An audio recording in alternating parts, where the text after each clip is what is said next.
अशा तऱ्हेने middle class fat loss diet तयार केलेला आहे. सकाळी उठल्यावर कोमट पाणी, लिंबू आणि चालायचं. एक केळ किंवा सफरचंद खायचा प्लस 5 बदाम. मग नाश्त्यामध्ये पोहे किंवा उपमा, शिजलेलं मूग डाळ प्लस चटणी, शिजलेलं म्हणजे शिजवलेलं.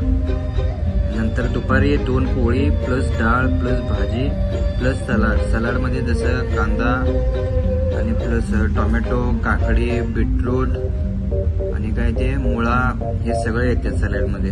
कच्चे भाज्या जेवढं खाऊ शकते तेवढं सॅलडमध्ये येणार.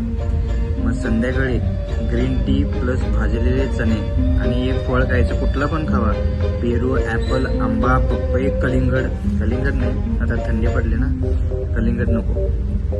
रात्री 1 ते 2 पोळी खायचं, त्यासोबत भाजी, सलाड जेवढं जास्त खाशील तेवढं चांगलं व्हावं. आणि भात अजिबात खाऊ नका. जरा खावा, तुमच्या मनाच्या समाधानासाठी जरा भात खावा.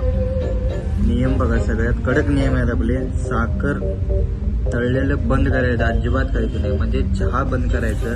तळलेलं म्हणजे पुरी, भजी, वडा. त्यानंतर 3-4 लिटर पाणी प्यायचं दिवसातनं.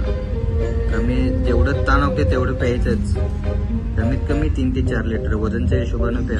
आणि दररोज व्यायाम कंपल्सरी आहे. व्यायाम केला नाही तर ह्याचं काही उपयोग नाही. सगळ्यात महत्त्वाचं हे आहे. हे खाली का लिहिलोय, हे बेस आहे, बेस. हे जर दररोज व्यायाम जर केला मग हे सगळ्याच यूज होणार. हे सगळं हेच केला नाही मग सगळं पडणार ना, बरोबर आहे ना. मग दररोज व्यायाम करा भावांनो, फिट राहा. अजून काय विचारायचं तर विचारा मला. डाएट, ॲप्स कसं विजिबल करायचं, या सगळ्याबद्दल तुम्हाला माहिती देऊ शकतो.